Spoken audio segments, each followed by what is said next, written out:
Assalamualaikum warahmatullahi wabarakatuh. Perkenalkan, nama saya Nita Hasnita SAK ME. Saya adalah salah seorang dosen pada Prodi Akuntansi STIE 66 Kendari.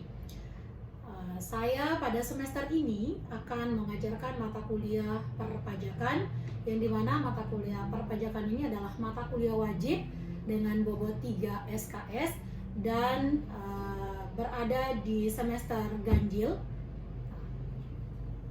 Jadi mata kuliah perpajakan ini dengan kode EK 1317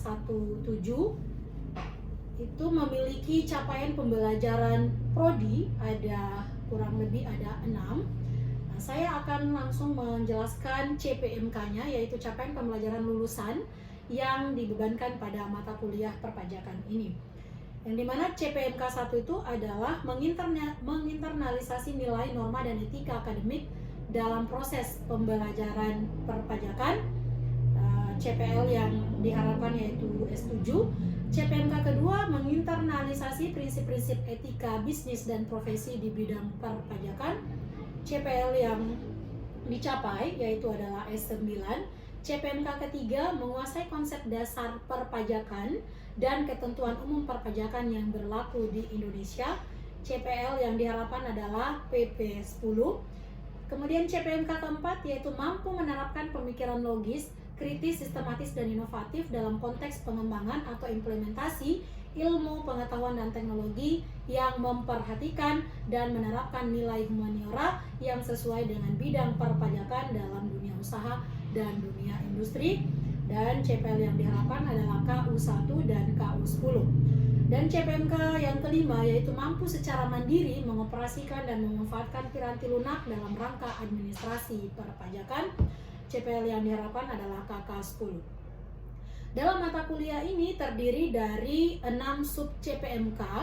Yang pertama adalah mampu menjelaskan tentang konsep dasar perpajakan yang meliputi pengertian pajak, fungsi pajak, subjek dan objek pajak, tarif pajak, kedudukan hukum pajak, teori pemungutan pajak, jenis pajak, dan teori dan tata cara pemungutan pajak, yang dimana CPMK yang memenuhi dalam sub CPMK 1 ini adalah CPMK 1, CPMK 2, CPMK 3, dan CPMK 4. Berikutnya sub CPMK 2 yaitu mampu menjelaskan berbagai pengertian dalam ketentuan umum dan tata cara perpajakan, kewajiban dan hak wajib pajak, NPWP dan PKP, utang pajak, penetapan, pembayaran, pemotongan atau pemungutan, dan pelaporan pajak, serta pembukuan dan pencatatan, pemeriksaan dan penyidikan, serta hukum pajak internasional.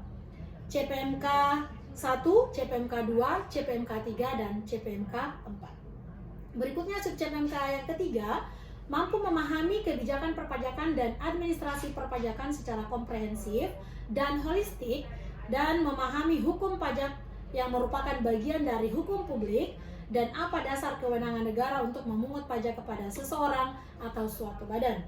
CPMK 2, CPMK 3, dan CPMK 4. Kemudian sub CPMK yang keempat mampu menjelaskan pengertian NPWP, NPPKP, SPT, SKP, dan STP, kewajiban pembukuan, pemeriksaan dan penyidikan pajak, keberatan banding, sengketa pajak, serta penagihan pajak dan sanksi pajak, dan CPMK 3. Kemudian sub CPMK 5 yaitu mahasiswa mampu menjelaskan hukum pajak internasional dan perbedaannya dengan hukum pajak nasional, jenis-jenis perjanjian perpajakan internasional, dampak perjanjian internasional terhadap pelaku bisnis internasional dan negara, transfer pricing, tantangan dan sengketa terkait transfer pricing dalam konteks perpajakan internasional, pajak penghasilan dari sumber luar negeri, yaitu CPMK 3 dan CPMK 4.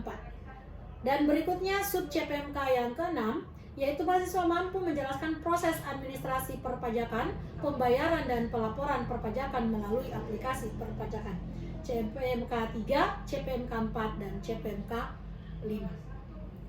Nah, mengenai deskripsi singkat untuk mata kuliah ini yaitu diharapkan untuk membekali pengetahuan dan keterampilan mahasiswa dengan menekankan penguasaan topik utama yaitu konsep dasar perpajakan, ketentuan umum dan tata cara perpajakan, dan hukum pajak internasional.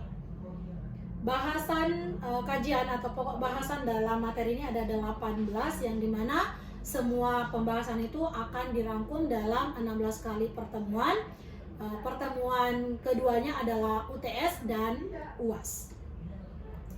Nah, adapun media pembelajaran yang akan digunakan dalam pembelajaran mata kuliah ini adalah yaitu Microsoft PowerPoint, Google Formulir, melalui Zoom Meeting, WA Group, dan aplikasi game edukasi yaitu Quizzes. Mata kuliah perpajakan ini merupakan mata kuliah prasyarat dari mata kuliah perpajakan lanjutan, juga mata kuliah konsentrasi yaitu akuntansi perpajakan. Nah, materi yang akan saya sampaikan pada pertemuan kali ini yaitu materi kelima mengenai SPT atau surat pemberitahuan. Bismillahirrahmanirrahim. Assalamualaikum warahmatullahi wabarakatuh dan selamat pagi. Waalaikumsalam warahmatullahi wabarakatuh. Bagaimana kabarnya hari ini? Ada yang kurang baik? Oh, tidak ada, berarti baik semua. Alhamdulillah kalau seperti itu ya. Baik, adik-adikku sekalian, jadi hari ini adalah pertemuan kelima kita, dimana kalau berdasarkan RPS itu pertemuan kelima kita akan membahas mengenai SPT atau kepanjangannya adalah surat pemberitahuan. Kita masuk kepada pengertian berdasarkan undang-undang. Apa sih itu SPT? Jadi SPT itu merupakan surat yang dimana oleh wajib pajak itu digunakan untuk melaporkan perhitungan apa saja, pembayaran pajak, objek pajak, bukan objek pajak, dan atau harta dan kewajiban. Jadi bukan hanya penghasilan saja, ya, bukan hanya penghasilan yang dilaporkan, tetapi semua baik itu harta, penghasilan tambahan yang bisa menambah penghasilan atau pendapatan ekonomi bagi si wajib pajaknya itu masuk dan harus dilaporkan di dalam SPT tahunan. Bukan objek pajak juga harus, anggota keluarga juga wajib dimasukkan. Gitu ya. Jadi ini adalah pengertian berdasarkan peraturan perpajakan. Kita masuk kepada fungsi SPT. Ya, tentu SPT itu memiliki fungsi bagi wajib pajak. Ada 3 fungsi ya. Yang pertama adalah fungsi SPT bagi wajib pajak. Nah, tadi sudah disinggung ya oleh teman-temannya.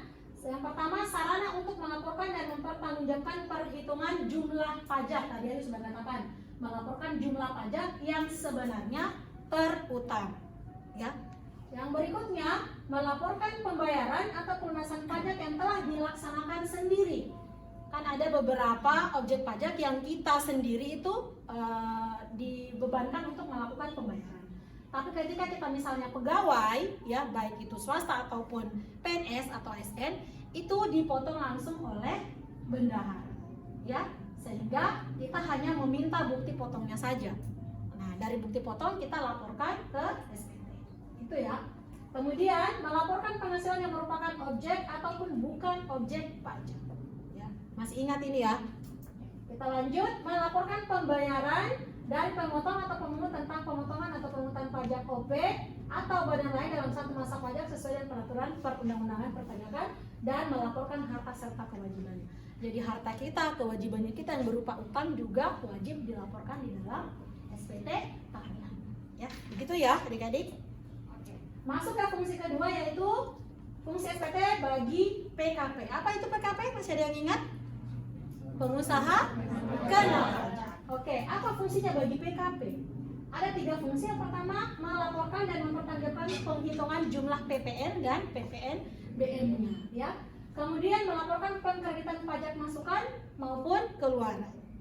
Dan berikutnya melaporkan pembayaran atau pelunasan pajak yang telah dilaksanakan sendiri oleh PKP, baik melalui pihak lain dalam satu masa pajak dan sesuai dengan peraturan perpajakan. Ya, jadi PKP itu fungsinya seperti yang kita sudah sampaikan sebelumnya adalah melakukan penyetoran dan pelaporan terkait apa? Yaitu PPN dan PPNBM. Apa itu PPN dan PPNBM? Pajak dan PPNBM-nya apa? Apa? Penjualan, pajak penjualan atas barang mewah, ya. Kemudian ketiga, fungsi SPT bagi pemotong atau pemungut pajak. Jadi beda ya. Pemotong sama pemungut. Yang memotong siapa? Ada yang tahu yang melakukan pemotongan? Ya, misalnya kalau di perusahaan siapa yang memotong? Bendahara. Yang memungut kalau di perusahaan atau di pegawai negeri? Bendahara juga. Jadi bendahara sekaligus memotong dan memungut, ya. Fungsinya adalah sebagai sarana untuk melaporkan dan mempertanggungjawabkan pajak yang dipotong atau dipungut dan disetorkannya. Ya, jadi ada 3 fungsi bagi wajib pajak itu sendiri, bagi PKP dan bagi pemungut atau pemotong. Kalau fungsi-fungsi pajak kita sudah tahu ya, sebelumnya juga saya sudah jelaskan, ada fungsi budgeter, ada kebijakan fiskal dan lain sebagainya, ya. Masuk ke jenis SPT. Jenis SPT ini dikelompokkan menjadi 2, yaitu SPT massa dan SPT PPH. Ya, SPT massa. Apa saja itu jenisnya? Ada SPT massa PPH, ada SPT massa PPN dan PPNBM, juga ada SPT massa PPN bagi pemungut PPN. Kalau untuk SPT PPH itu ada 3 jenis. Yang pertama SPT tahunan PPH WPOP. Apa WPOP? Wajib pajak orang pribadi. Jenis formulirnya ada 3, ya, yaitu 1770, 1770S, 1770SS. Ya. Jadi bukan S yang kalian biasa minum ya, bukan itu. Tapi ini singkatan S itu adalah sederhana. Kalau SS sangat sederhana. Kenapa alasannya sederhana dan sangat sederhana? Sebentar kita akan lihat bersama-sama. Kemudian SPT tahunan PPH WP badan. Wajib pajak badan. Ada berapa formulir? Ada 2. SPT 1771 dan 1771 angka dolar. Ya. Jadi untuk mata uang dolar, ya. Dan yang terakhir ada SPT tahunan pembetulan. Apa ini SPT tahunan pembetulan? Ketika WP salah atau keliru melaporkan pajaknya, sudah dilaporkan, maka masih diperkenankan untuk melakukan perubahan.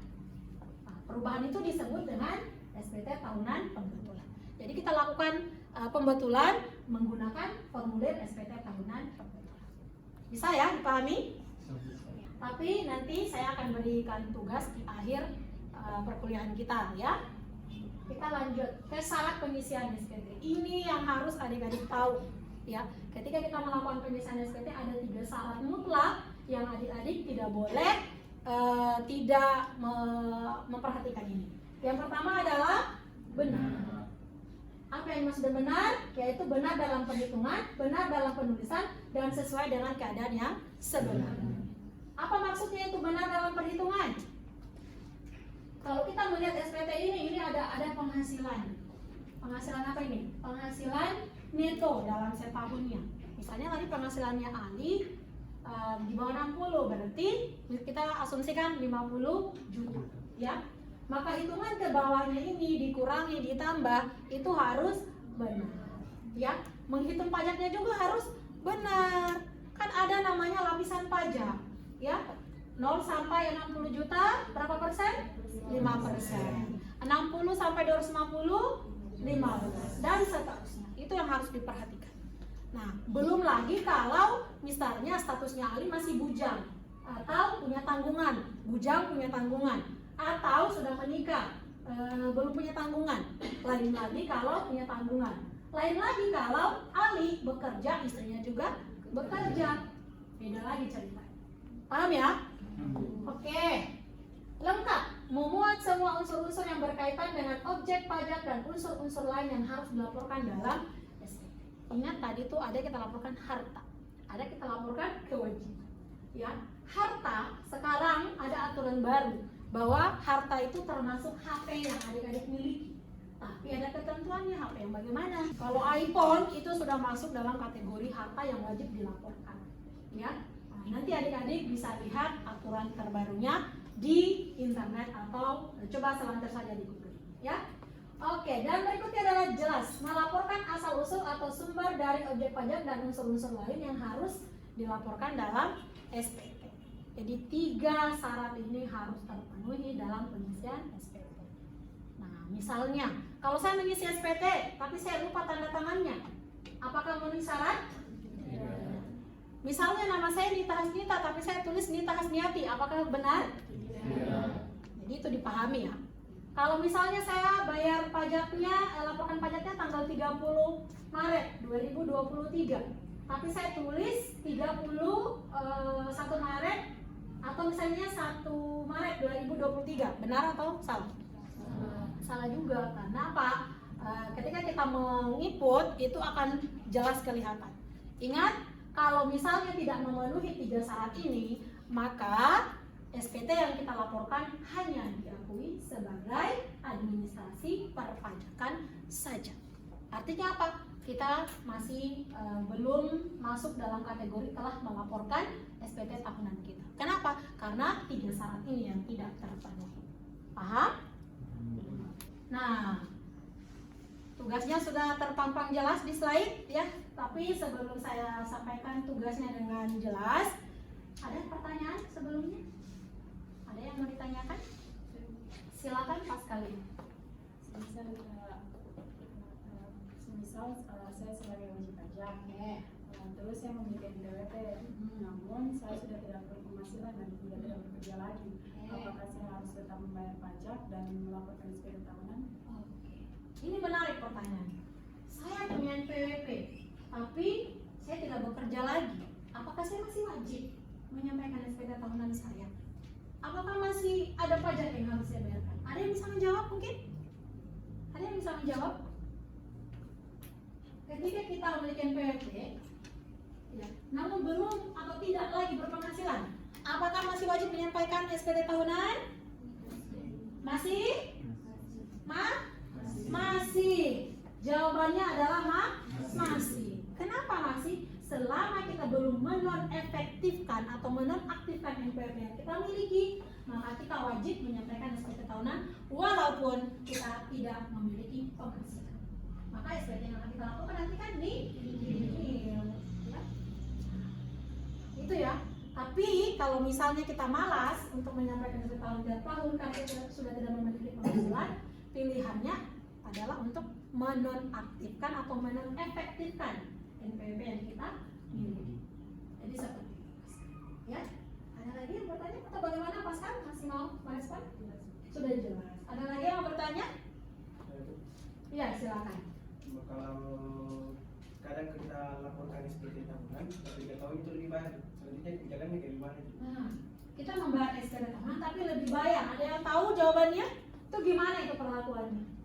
Kan biasanya itu kurang bayar, ya. Kalau lebih bayar gimana? Apakah kita masih masih bisa mengambil uang secara tunai lebih bayarnya atau tidak? Apa? Tidak. Kenapa tidak? Ya, uang yang kita sudah bayarkan ke kas negara itu tidak bisa lagi dikembalikan kepada wajib pajak, namun bisa yang namanya direstitusi atau dikompensasikan kepada objek pajak yang berbeda di tahun yang sama atau pada tahun berikutnya. Jadi seperti itu, ya. Oke, jelas? Ada lagi yang mau bertanya? Oke, silakan Zubaidillah. Bagian sini terus ya. Oke. Kira-kira apakah ada faktor yang menyebabkan suatu SPT itu yang tidak tersampaikan? Nah, apakah ada faktor SPT itu dianggap tidak disampaikan? Tadi sudah ada yang saya sudah jelaskan di awal. Ada yang masih ingat? Yang pertama faktornya adalah karena tidak ditandatangani. Betul. Tidak ditandatangani. Faktor yang menyebabkan SPT itu tidak tersampaikan. Tadi kan sudah jelas ya. Ketika 3 syarat tadi tidak terpenuhi, maka SPT itu dianggap tidak tersampaikan, hanya diakui sebagai administrasi perpajakan saja. Jadi hati-hati. Makanya tadi saya sudah sampaikan di awal, perhatikan syarat tadi ketika kita melakukan pengisian SPT tahunan.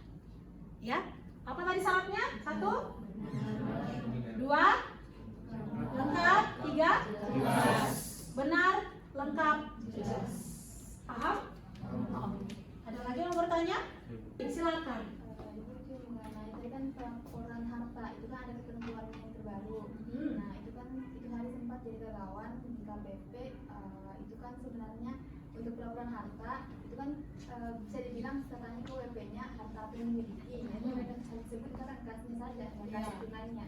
Nah, itu sebenarnya ada konsekuensi atau dampak yang nantinya akan diterima oleh WP-nya. nanti. Ketika kita tadi kan harus menyampaikan secara benar apa yang kita miliki.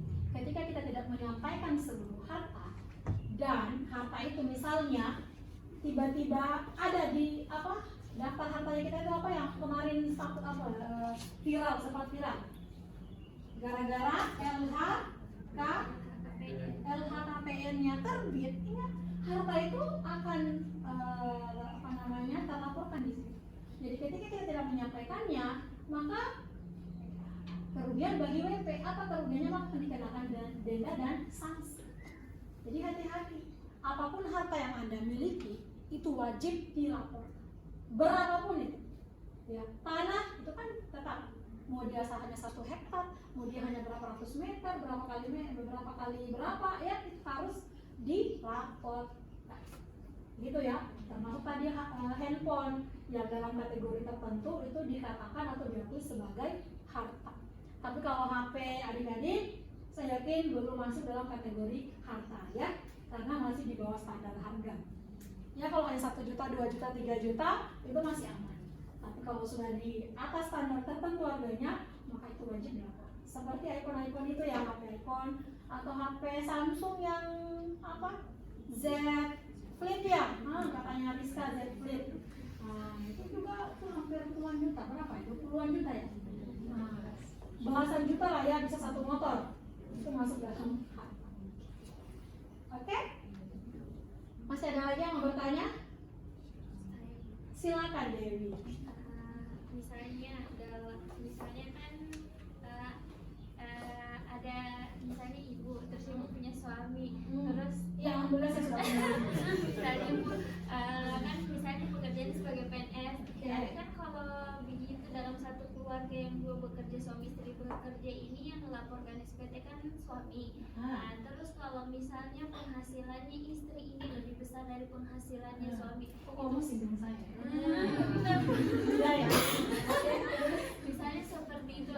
Nah, penyampaian SPT-nya itu seperti apa? Seperti apa? Kalau suami maupun istri memiliki pekerjaan, masing-masing punya pekerjaan. Contohnya suami saya sebagai dosen di Polbinhus dan saya sendiri juga sebagai dosen di STIE. Nah, bagaimana pelaporan SPT tahunannya? Apakah kami masing-masing atau suami saja yang melaporkan? Ya. Jawabannya adalah apa? Bisa dua-duanya. Maksudnya gimana bisa dua-duanya? Ketika saya ya istri memilih untuk biar deh kamu saja sayang yang melaporkan ya. Kamu saja misalnya yang melaporkan SPT tahunan, maka itu diperbolehkan secara aturan ya bahwa pelaporan perpajakannya itu suami. Berarti yang digunakan NPWP-nya hanya NPWP suami. Saya tidak perlu memiliki NPWP. Namun berbeda statusnya kalau masing-masing memilih untuk melakukan kewajiban perpajakannya masing-masing. Saya juga biar nih, saya juga rajin kok menyampaikan SPT tahunan biar saya paham. Saya juga silakan melakukan penyampaiannya sendiri. Ya. Jadi boleh seperti itu. Tapi harus memiliki, kedua-duanya ini harus memiliki NPWP. Istri harus memiliki NPWP, suami juga harus memiliki NPWP. Bagaimana cara penentuan besaran pajaknya kita akan bahas pada pertemuan berikutnya karena ada ketentuan. Oke, saya rasa cukup ya pertemuan kita hari ini. Insya Allah kita akan bertemu lagi di pekan depan dengan materi berikutnya. Silakan ketua tingkat manajer kembali RPS supaya teman-temannya mengingat materi yang akan kita bahas. Tapi ingat, saya berikan tugas, ini tugasnya yaitu download formulir SPT tahunan OP 1770 S dan SS, kemudian identifikasi jenis pekerjaan usaha apa saja ya yang ada di sekitar Anda yang dapat menggunakan formulir tersebut. Ketentuannya dikumpulkan pada pertemuan pekan depan tulis. Oke, paham? Kalau sudah paham, kita akhiri pertemuan ini dengan mengucapkan hamdalah, alhamdulillahirobbilalamin. Saya tutup. Wassalamualaikum warahmatullahi wabarakatuh dan sampai jumpa kembali. Waalaikumsalam.